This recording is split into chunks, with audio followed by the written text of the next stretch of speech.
Hello, and welcome to our live Q&A with Marina Litvinenko and Anthony Bolton. I'm Wasfi Kani, and I started Grange Park Opera in 1998. We built the theatre in the woods about 3 years ago in Surrey, not very long ago, and around the same time, Anthony Bolton asked me a question, but more on that soon. As the event is exclusively for Telegraph subscribers in the Grange Park Opera family, of course, I want to thank you for your loyalty and your commitment. I've got a couple of housekeeping things which I'll get through very, very quickly. Don't worry, your cameras and your microphones are all switched off. So whilst you can see and hear us, we can't see and hear you. If you struggle to hear, move closer to your Wi-Fi and close all your other tabs and all your other programs, and then use the arrows in the top right to see the event on a full screen. You can write questions in the chat box, which is also on the right, and they'll be fed through to me. I'm very honoured to be working with Tony and Marina on the new opera. Tony and Marina, please turn on your microphones and cameras.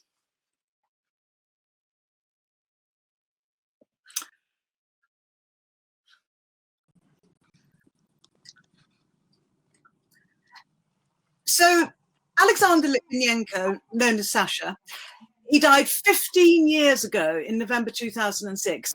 Everyone knows the devastating picture of him in hospital, an excruciating death. It was a direct hit on British soil, which was until then kind of unthinkable, and it just takes 1/1,000,000th of a gram of polonium-210 to kill someone. Anthony Bolton is a genius fund manager, and he's best known for fidelity. He's also A, unbelievably modest, and B, a very serious musician. Marina is an astounding person who's conducted herself with astounding dignity through this whole thing.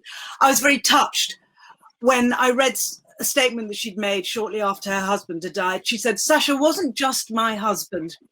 He was my soulmate, he motivated me, and he made me feel protected." Marina's an accomplished dancer, and she'll tell you later about her hula hoop.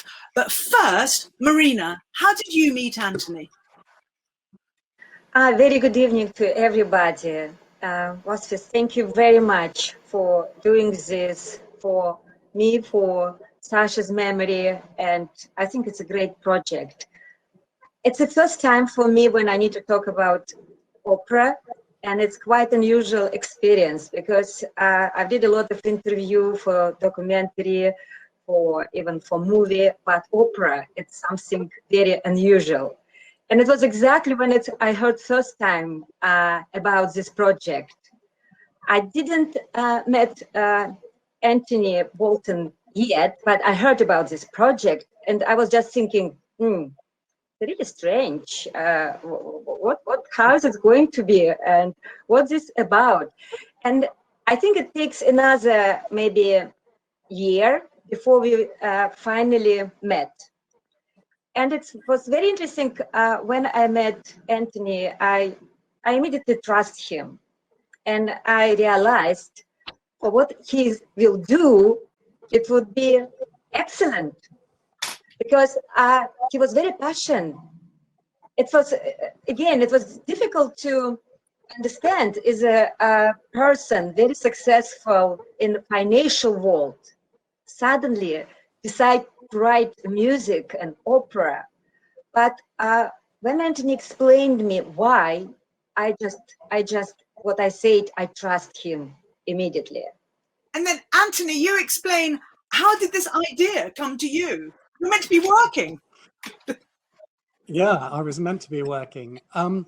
So Sasha was poisoned in November 2006. And in March 2008, I actually bought an audio copy of Marina's biography about Sasha. Death of a Dissident, the Poisoning of Alexander Litvinenko, and the Return of the KGB. I remember sitting in a car park in Chichester with this on in the car. I listened to a lot of things in the car, and I was completely taken, this amazing story. And I was very moved by it, and I just thought, this is outrageous. And then, as I finished it, I had this sort of flash. This has all the ingredients of opera: power, politics, betrayal, love, murder. And I thought, gosh, I've got to have a go at doing this. You know, this would make a fantastic opera, and that's where the whole idea came from. And then, but there's been a big gap between, I think you started writing it in 2008. So yeah. So my original intention was to have retired in the end of 2009. And then I thought, well, I could start writing it. I actually, in work-wise, decided to go off and do something completely new. And Sarah, my wife, and I moved to Hong Kong. And for 4 years, I ran a Chinese fund. So my music project had to go on the sidelines because I knew I couldn't do it while I was working. I could only do it when I retired. Actually, with hindsight, that was no bad thing, because the big question, you know, I read Marina's biography, I read 2 or 3 other books about Sasha, but there was no one was sure about who murdered him. There were lots of theories, etc. In 2015 and 16, we had the public inquiry that Marina had gone on and on asking for, and finally the politicians agreed to it. And there was a lot of information that came out then. And I think then that was once and for all, it said Andrei Ligovoy was the murderer. And then I just want to go back a tiny bit. Marina, in your own words, so we don't actually see this bit in the opera. Tell me about leaving Russia when you realized you had to leave Russia.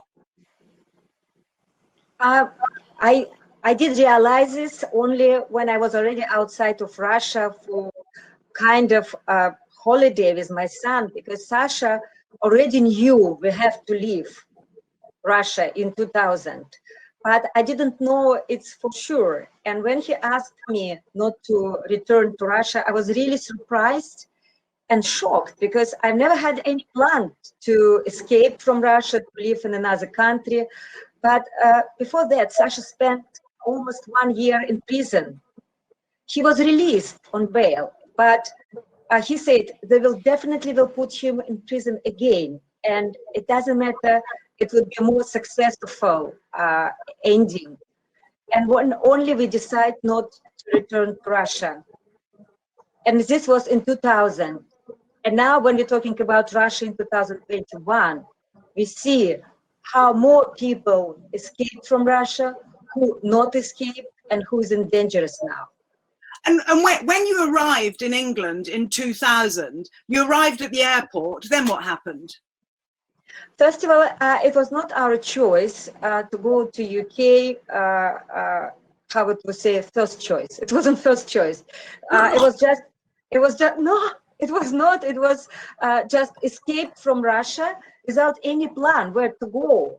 And when it was discussion, what is our destination, UK came to our mind only because we could travel without transit visa. And when we arrived to UK, just to fly then after that to Russia, Sasha made this step, and he approached policemen and said, "I'm looking for political asylum." And you had your child with you. You had your small child with you. Anatoly was 6 years old, and of course, everything for me was to protect him. And decision to travel was only with the guarantee he will be okay. He will be okay, he will be with his father, and our family would be safe. I didn't think about any political action. I didn't think about any what we're doing. I want to protect our family. And when we landed, and when we waited for decision, and when we were allowed to leave airport as a normal people to stay in accommodation, I felt so safe. And I would say it happened in 1st of November of 2000. And exactly 1st of November in 2006, Sasha was poisoned. Terrible. And your arrival isn't portrayed in the opera. Tony, tell me some of the bits that you have put together in the opera. So the opera, so it's in 2 acts of about an hour each, and the setting is partly in Russia, partly in the UK, and we have flash forwards and flashbacks, and there's a lot of audio visual in the opera. Of course, you know, when you're doing an opera about someone's life, the question is what do you leave out, because there's a lot of material. But Marina already mentioned the prison, that Sasha was in prison. The last scene of the first act is a scene in Sasha's in prison, and it's pretty desolate. And Marina, you come in to visit him, and that it's while he's there that he suddenly realizes he can't stay in Russia any longer. He's got to leave. Obviously, the opera starts and ends with his deathbed speech, and you know, I think that's a very important part. But it really goes through a lot of the events in his life and the related people like Boris Berezovsky, who became a sort of mentor when Sasha saved his life. Anna Politkovskaya, the journalist who was extremely outspoken against the regime and eventually was murdered outside her flat on Putin's birthday.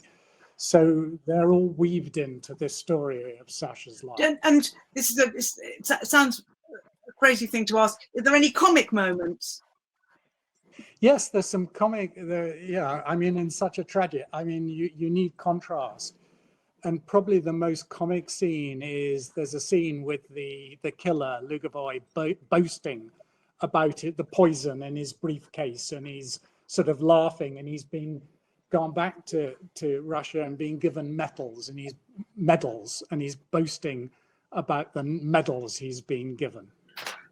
That's pretty comic. Well, you know, it's comic, but it's extremely sad. And Marina, you must have met Anna Politkovskaya many times, and just tell me a little bit about what she was like, please.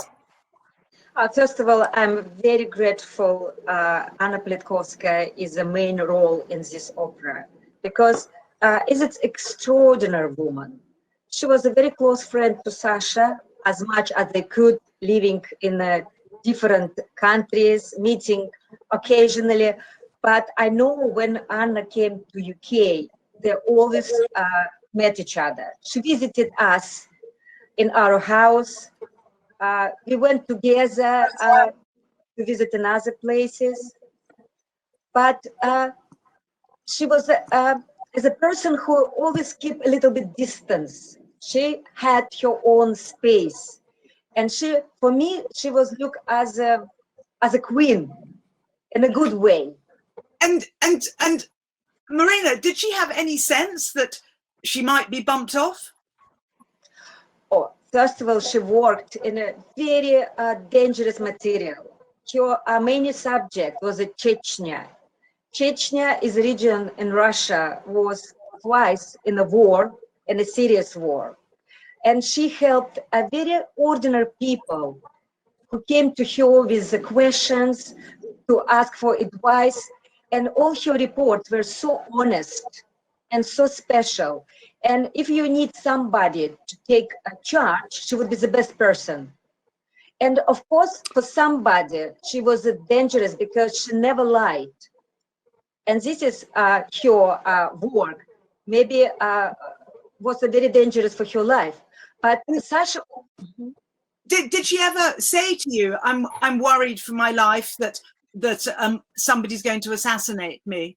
She never said No. that to Muswell Hill. No, she never told it to me, of course, because I've never been so close with her. But Sasha was very close, and he was very worried about her life, and particularly just months before she was killed. And he said, Anna, your life is dangerous. You might live in any other country. You can live in United States, you can live in UK, you can write your articles. It would be anyway reading by people. But she said, no, I can't. It's not only to write articles. It was always to meet people. because she had her place in the office of her newspaper. It was every day a queue of people waiting to see her, to talk to her. And she believed how it was important and why she never left before. And so Anna has actually quite a significant role in the opera, Tony. Yes. Just tell us who the other characters are.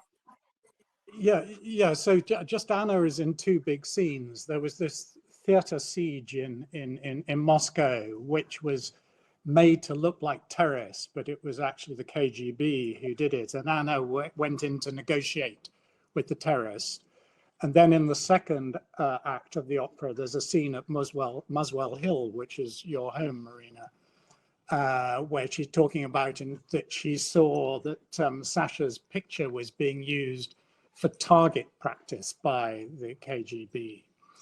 So the other characters in the opera are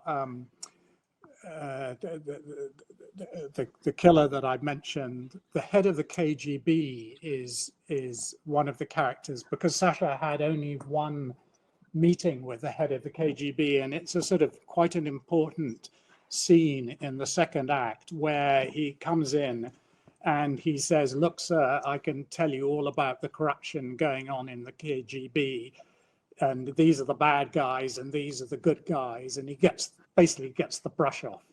He says, the head of the KGB says, "Thanks, Sasha. I'll ring you when I'm ready." Which of course never I'll be in touch soon. It's very odd, because when you're putting on an opera about people who exist, we had to find someone who looked a little bit like Marina. And we had to find someone who looked a bit like Sasha. So it's very strange. If you cast Violetta in Traviata, she can look like anything. But I had to find my Marina equivalent. And Marina, this must be very odd for you, because there's been a play about the story as well at the Royal Court. And you sit in the audience and you see someone on the stage portraying you. What's that like? Yeah, you're absolutely right. It's very strange.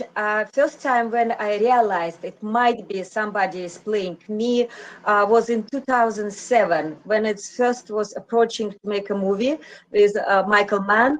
And it was already discussion who might play me. I was really every time shocked, because I knew in 2007, supporting this project, it was very important to keep attention to this case, because nobody knew how it will be quickly escaped from people's mind. But I was supported, but in a question who might play you, I was silent, because I didn't know. And when it first time happened in this play you just mentioned, I think it was a great play, and it was a lot of comic situation. It was a tragedy and comics. We already discussed about this. It was based on Luke Harding's book, Very Expensive Poison, and in the Oldwick Theater. I think it was great. And when I was first time, I couldn't watch to the stage, because it was like a psycho. You see somebody talking like you, moving like you, talking to Sasha like we did. Really, I was almost like this. I couldn't watch this first time, but step by step, of course I tried from beginning, in the middle, and at the end, but I watched it maybe altogether 4 or 5 times. I always leave it again and again, but I so pleased to Mayana, who was the actress playing this character, because she was so accurate, so gentle, and we became friends. Really, if you could see a picture of us, it looks like we're identical twins. Oh, really? Thank you. Really? Yes, but opera, of course, it's even more, because I'm not only walking and talking, I have to sing. So yes, that will be very fun. I'm going to talk to Tony a little bit about his other compositional output. So I've known your music, Tony, since about 2000, 2001, and there are some I've been to some concerts and I've listened to your music. So tell me about other things that you've written and what. Yeah, so my musical history, I started to write music when when I was about 9 or 10 years old at school, and I continued writing at school and university. And then, to be honest, when I started work, I largely gave up. But my sons were choristers when they were young, and their choir master heard that I wrote music. And he said, "Oh, well, why don't you write something for us?" And that got me composing again. And he introduced me to the program Sibelius, a musical notation program. And that transformed composing for me because it allowed me to hear voices and instruments. It synthesizes the sounds of different instruments. So I wrote a set of carols modeled on Benjamin's Ceremony of Carols. I then wrote each of our children are married, a wedding anthem for each of their weddings. I wrote 2 song cycles, one for tenor, one for soprano, and then a wind quintet, an octet. I wrote a piece for 16 individual players. And then the biggest work I'd done before the opera was a large work called the 7 Wonders of the Ancient World, a little modeled on Holst's planets. So it had 7 movements, and each movement was one of the wonders of the ancient world. And you were kind enough to use one of them, I think, in one of your videos about the building of the opera house. And then I've written another orchestral piece, The Curfew Garden. So that's the history. Shall I say a little bit about the opera and the type of music? Yeah. So tell me. So when Tony and I first talked about this piece, and yes, lots of people come to me saying they've written an opera, and I think, oh no, I've got to reply to them. Anyway, we were actually having a conversation. He mentioned he'd written this opera. I thought it sounds like quite a good idea, and I said I want to listen to it, and I'll put it on if I think it's good. And I'm very fussy, and it is actually very good. So, I call a spade a spade. So to tell us a bit about the opera and tell us about all your compositional styles. Yeah. He's not 8 anymore. Yeah. So just a little bit more of the story. So when I told you about it, you introduced me to Stephen Metcalfe, who's the director. And Stephen got very enthusiastic about the idea and had lots of ideas about the staging and what the scene should be. And then he introduced me to Kit Hesketh Harvey, who's written the libretto, which he's written a brilliant libretto, which rhymes in a lot of places, etc. And I sort of got down to writing in 2016 to 18. So I've tried, it's contemporary, but it's traditional in a lot of ways, in the sense it has scenes, it has arias. I hope the music I've written is lyrical, and it's got motifs. So there's a motive for Sasha, there's a motive for the killer, Andrei Lugovoy, there's a motive for polonium. And then there's a refrain that several characters say, what could be safer than an island? I think it was something you, Marina and Sasha said. You thought you'd come to the UK, you were on an island, you were safe. And so that appears 3 times and the music is the same. What I've interweaved with my music is some Russian music to give it the Russian flavor. So there's a Red Army marching song. There's a Moscow football anthem, because when Lugovoy comes to London to murder Sasha, his cover was that he was coming to a football, the Moscow team playing Arsenal at the Emirates Stadium. The Chechen national anthem appears. And then I put in some quotes, and some are obvious, but some are more hidden. There's a few quotes from Shostakovich symphonies.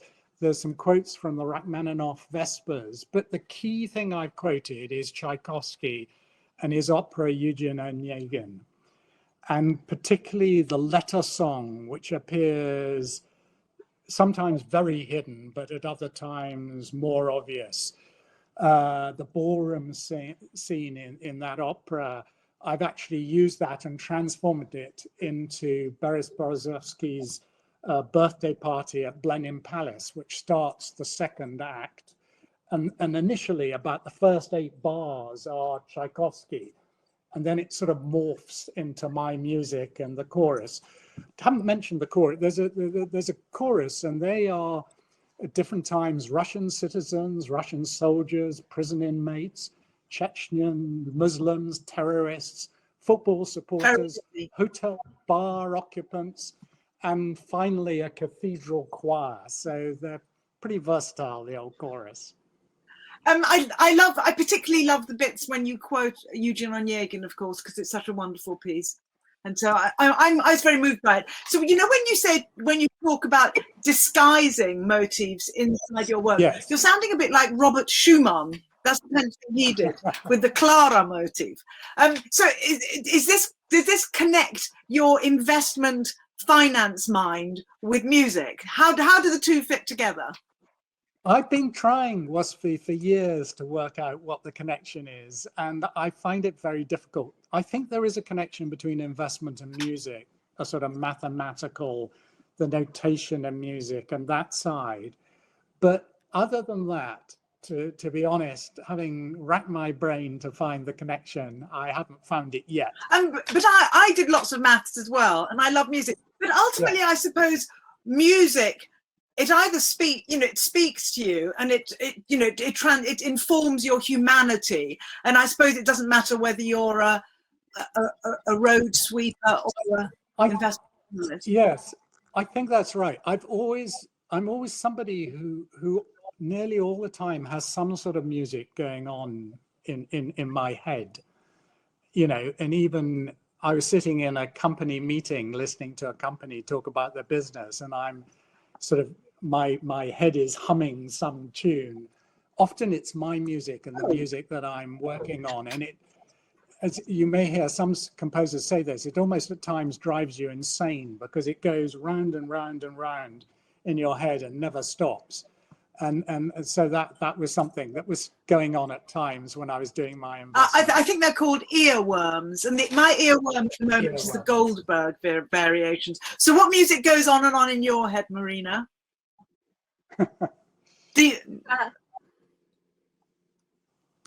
It's difficult, yes, but what for sure, when it was my first time when I was listening to music, of course I was very nervous, and it was a rehearsal. It's like an all orchestra, all musicians, and it was my first time to listen to music about our life, and it was very good. It was very touched. It was a very sensitive, and again, I almost cried. Even it was even without any movement, and it was really, really good. And I was very, very happy in what way it was done. And you must tell me this. Did you ever meet Putin? No, I've never met Putin, and I have no any regret. But Sasha, he actually met Putin. And what just Anthony described, his meeting, Sasha's meeting with the director of FSB/KGB, it was actually meeting with Putin. Putin was a new director of a security service, FSB, and Sasha tried to explain how corruption started to damage this office and how it's important to make a change. But he told the person who was heavily involved in this corruption. And then he went to prison. He didn't go straight after that, but mostly it happened now. But then in 1998, when it is arrested in 4 months after this meeting. In 4 months. I'm going to go slightly off topic at the now, because at our summer season, we've got another Russian opera, and it's by Rimsky-Korsakov called Ivan the Terrible. Now, most people think of Ivan the Terrible as pretty terrible, but in fact, this particular opera by Rimsky-Korsakov is actually a love story when Ivan the Terrible meets his long-lost love child, and in fact, she gets killed by accident at the end, like most operas, the woman dies. Anyway, so this is a very, very tender piece. Ivan the Terrible has a terrible reputation, but at the moment, Marina, I think he's having a bit of a cleansing in Russia. It's a very interesting because we have a, maybe it was so far from one event to another one, but we have a very strong link between Ivan Terrible and Joseph Stalin, because it was the first Joseph Stalin who tried to make Ivan Terrible as a better person, who tried to unite Russia, who built this, and who made it Russian character is very strong. And now we see exactly the same. And former director of KGB, Nikolai Patrushev, he just recently gave an interview about Ivan Terrible as a great figure of Russian history, who tried to build as a strong Russia, but a West who didn't like it, destroyed his reputation. It's unbelievable. And now we have even an initiative to build a new statue of Ivan Terrible. Where? Somewhere, it doesn't matter where, but somewhere, maybe somewhere in Moscow. But it just shows how these people who in the top of power of Russia, what they minded, what they tried to bring back from this very dark period of history, and try to rewrite, try to use all this history. And it's so interesting how it's all happened at the same time. Your event with this opera and what happened in Russia now. All this has a strong link. Yes. And then tell me, the other things that come into my mind are, so Sasha was poisoned in 2006, and then the Skripals were poisoned. When were they poisoned? 2018. Okay, and now Navalny, of course, but he managed to get out. So what, do you think there are any parallels between these three events? No, we have one very strong link because we blamed Russia of doing this. In my situation, it took almost 10 years to prove as a Russia behind this crime. And this was public inquiry. Thank you very much, Anthony, just mentioned this. It was extraordinary event. And sometimes I understand people in Russia who rules Russia now, they want to take it in a background. I mean, take it out from attention. They never tried to mention it was proof in a courtroom.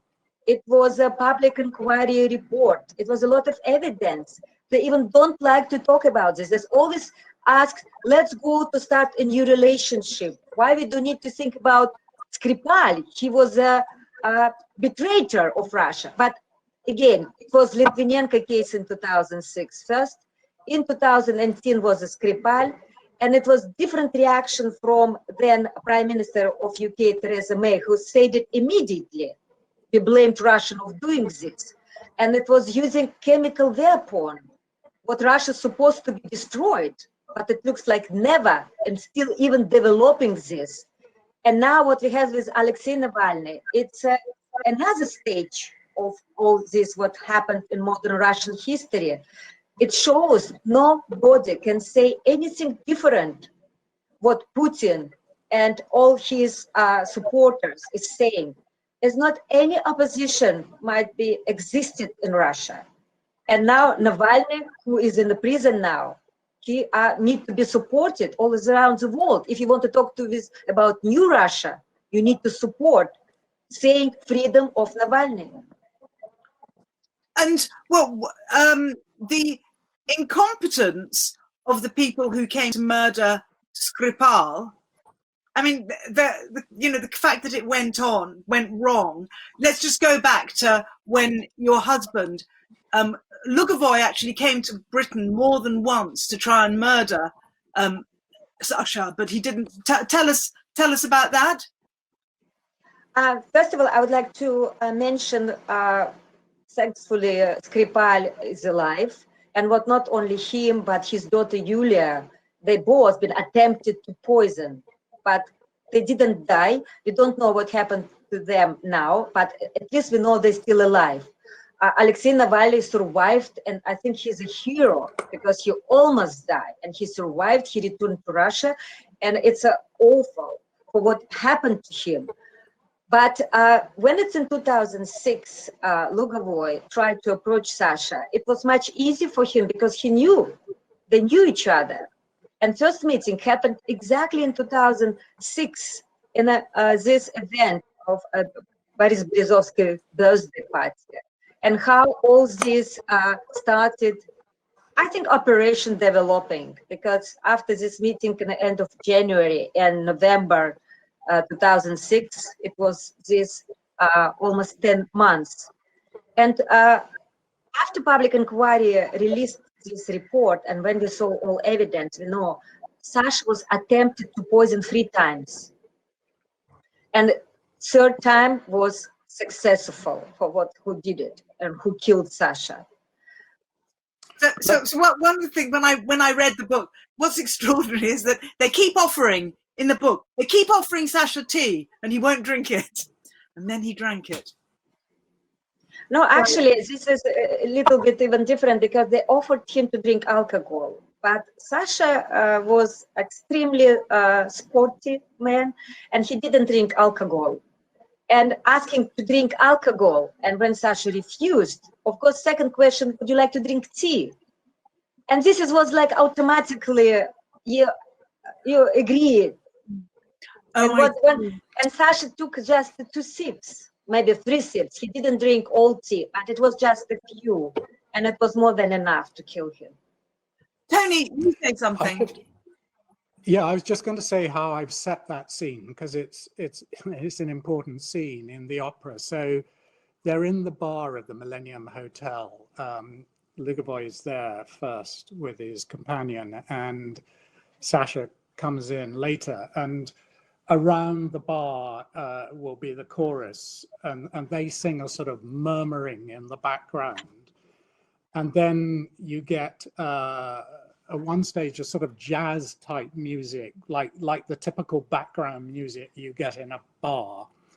And it really, I think Sasha has his sort of defenses down when, as you say, he gets offered the tea a couple of times, and then eventually Lugovoy says, look, there's some that needs drinking up, there's still some in the pot, and he takes it. And I almost feel he almost realized after he'd done that was a stupid thing to do, if I may say so.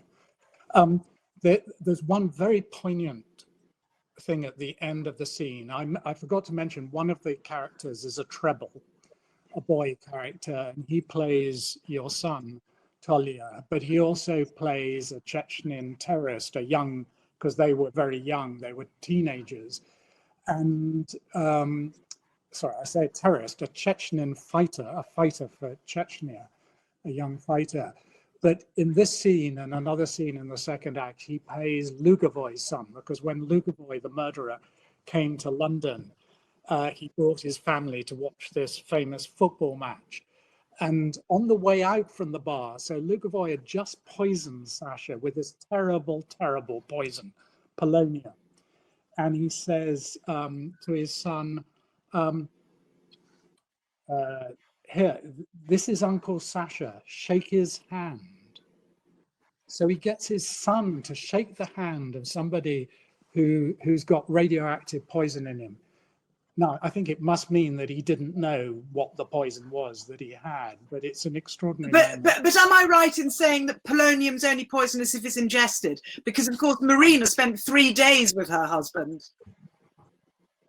It's if it's ingested, but if it's on your clothing, you know, if it's external and you touch it, yeah, it's probably a bit like coronavirus in that way. And I've got quite a lot of questions coming through, so maybe I could ask you a few. I'm going to start off, Tony, with one for you from a former colleague called Neil Curtis, and he says, when your opera is studied in 20 years' time, in which category will it be seen? I don't know what he means by that. Does he mean first division or second division? Do you know Neil Curtis? I definitely know Neil Curtis. I haven't seen him for a number of years. What category?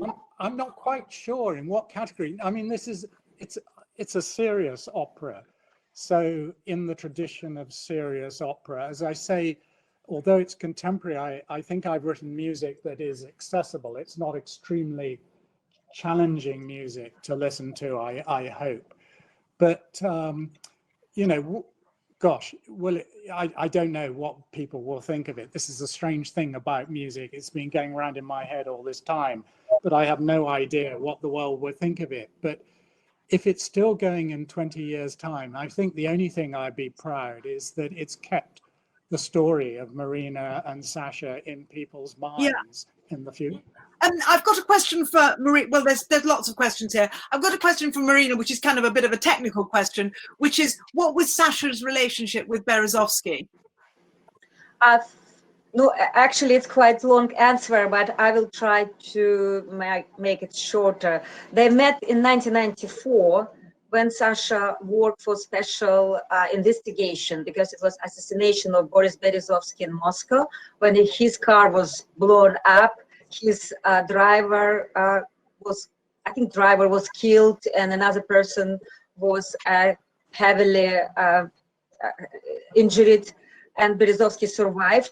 And when Sasha started this investigation of this group of people, he became more often meeting Boris Berezovsky.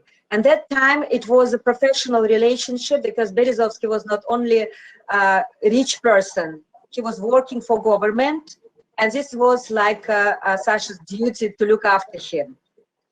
But when in 1997, before Sasha was arrested, it was a very serious conflict inside of FSB. And because Sasha was asked to kill Berezovsky. It was not like an order, but it was a discussion. And what I said already, Berezovsky was a government person. Sasha wrote some statement about this, and this was internal investigation. But because of that, Sasha became enemy of people who wanted for some kind of revenge of what happened in Russia in 1991. And this was a lot of people from security service. And when Sasha was in prison, it was the first time when I met Boris Berezovsky, because he just supported our family for what happened. But nobody believed how far it will go. I mean, after Putin became president, and a lot of people should flow out from Russia. And when Sasha escaped with family, and when we met together in UK, this was kind of a friend professional relationship here in UK. And of course, Berezovsky, he was one of the people who kind of helped you when you first arrived in the UK. Absolutely. Not only when we arrived, he really supported me after Sasha's death, when I was with Anatoly, and it was very difficult even to understand what I have to do. And he was very close and very helpful. Tony, here's one for you. How did you get Kit Hesketh-Harvey involved? Okay, that was through the director, Stephen Metcalf. And actually, Stephen, I'd talked to a number of people about doing the libretto for me. And I did start with somebody, but he decided to withdraw.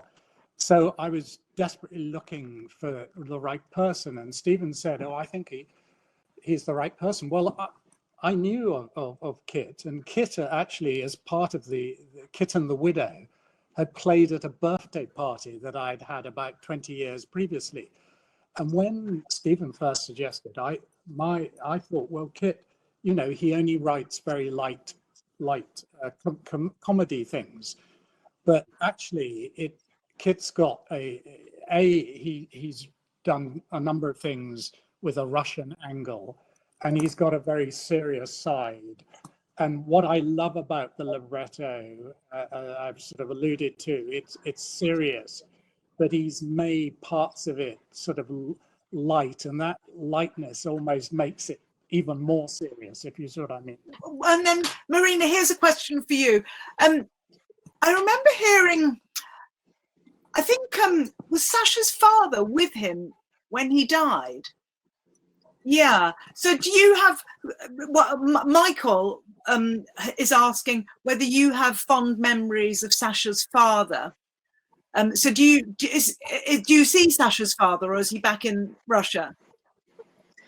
this is another story. I would say is like an old school KGB, how they try to use relatives in some very serious case against each other. And unfortunately, in 2018, Sasha's father started to blame British security service of killing Sasha. He turned completely opposite of what he said before, how he tried to explain, like his words saying is a small nuclear bomb killed my son. And it was amazing when he said this. But after what happened to him in 2011, it made me feel very difficult to communicate to him, because I don't think he wants to communicate to me. He is almost under control of security service. And last his event was on Russian TV in 2018 after Sergei and Yulia Skripal attempted to be poisoned. He went to TV to the same show with Andrei Lugovoy, killer of his son, and talking from this stage about British security service, American security service. Alexander Goldfarb, who was very close friend of our family and my co-writer of this book, Death of Dissident. And this is just shows how is this system in Russia fight against us. And now, if you're talking about parallels, it's the same system now fight against Alexei Navalny, his family, and his friends. You know, it's a very dangerous story, and you never just need to be prepared, and you need to use everything and to be strong. I have quite a lot of notes coming through on the chat saying that, are we worried about our own welfare? Having this conversation. But I think people should have conversations. Of course they should. No, first of all, I received almost every interview, if I'm afraid about my life, if I'm worried of what I'm saying. You know, could we be, okay, how to say, if 2 years ago we would be asking about COVID and how we need to worry about life, everybody feels just like a surprise. Now everybody worried about their life. And I think we all need to be cautious about our life. But what I'm so happy being here, I can say what I want and what I think. It's my life in a democratic country, and I try to use all my rights. Otherwise, I need to go back to Russia and just afraid to speak, afraid to do, or just if I saying something, be ready to go to prison. So, I mean, what you've done, Marina, is extraordinary, because even though it is, 2006, all these years ago, you have kept Sasha's memory and the terrible situation alive, which I think is very, very important. But Tony touched on Anatol Tolya, and what Tolya now must be an adult. Yes, it's a man. It's not a child anymore. Yes, in 2006, Tolya Anatoly, he was 12 years old. It was a very difficult moment. Everybody who have children knows 12, it's a certain age. It doesn't matter what happened to children. It's always some kind of psychological problem. Child became adults. And what happened to Anatoly, it happened exactly in this age. But it was not easy, it was not smoothly, but I'm very proud of him. And we had a very good relationship, and we have a memory of Sasha, and we talk a lot, not every day, of course, because it would be abnormal, but it's a very, very good between two of us.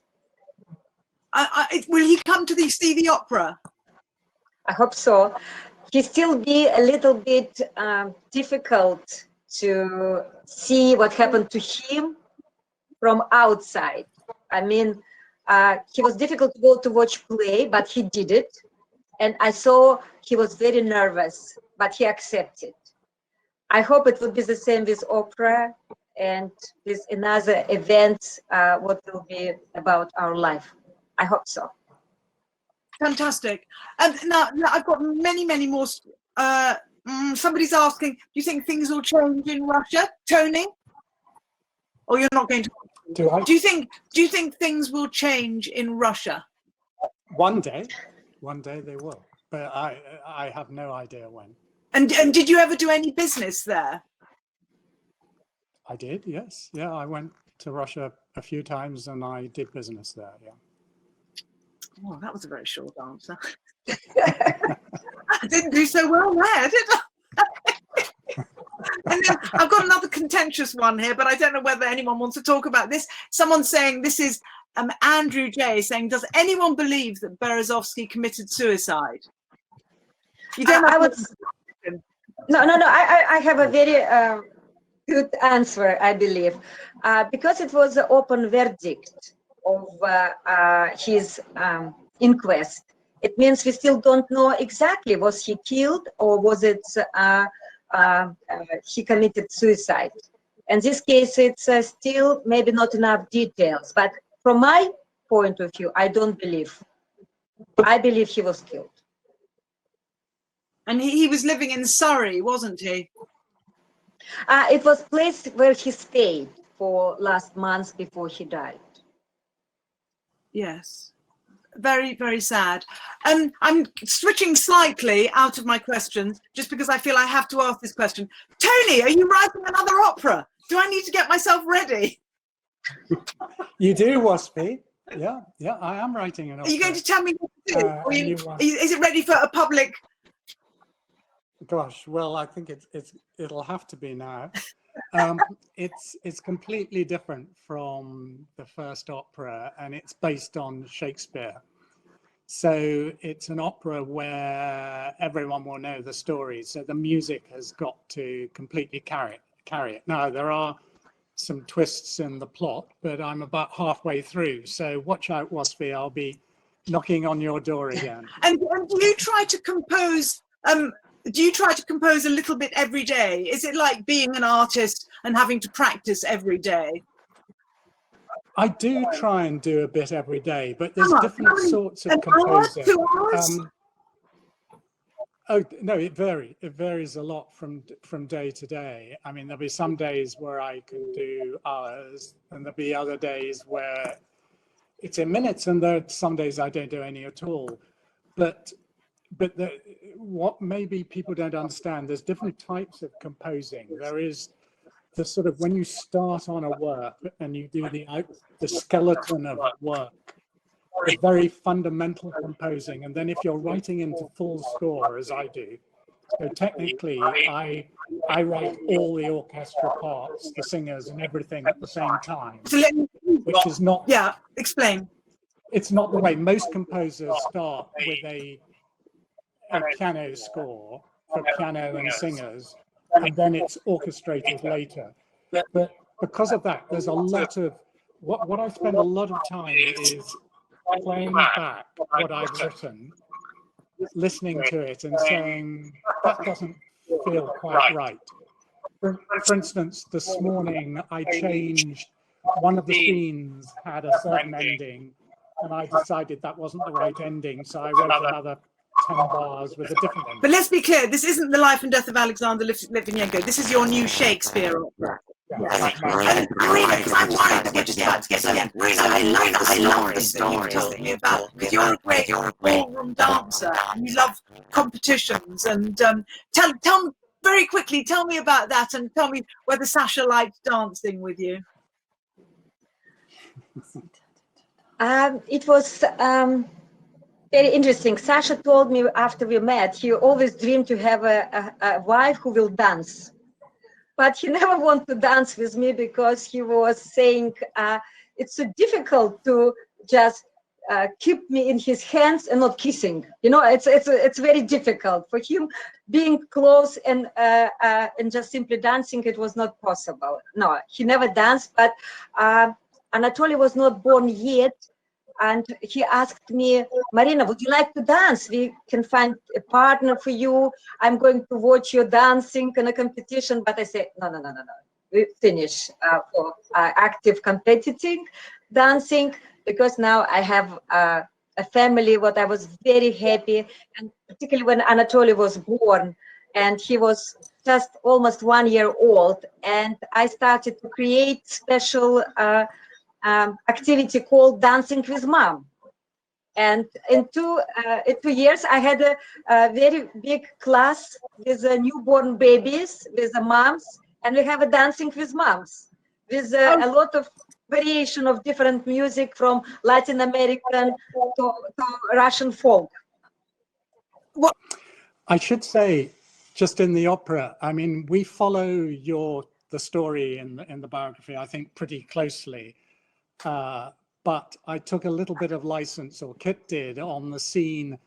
The first time, it's the third scene of the opera that we meet you on stage. You're at Muswell Hill in your apartment, and as you say, it's the day of the poisoning, and it's the evening, and it was the 6th anniversary of your arrival in the UK, so you were celebrating that. And we then get a flashback to how you first met. And it's a dance, I'm afraid. It's a waltz, a fast waltz. And I call it the banana waltz because I think you might tell the story that Sasha tried to woo you with bananas, which were very difficult to get in Russia at that stage.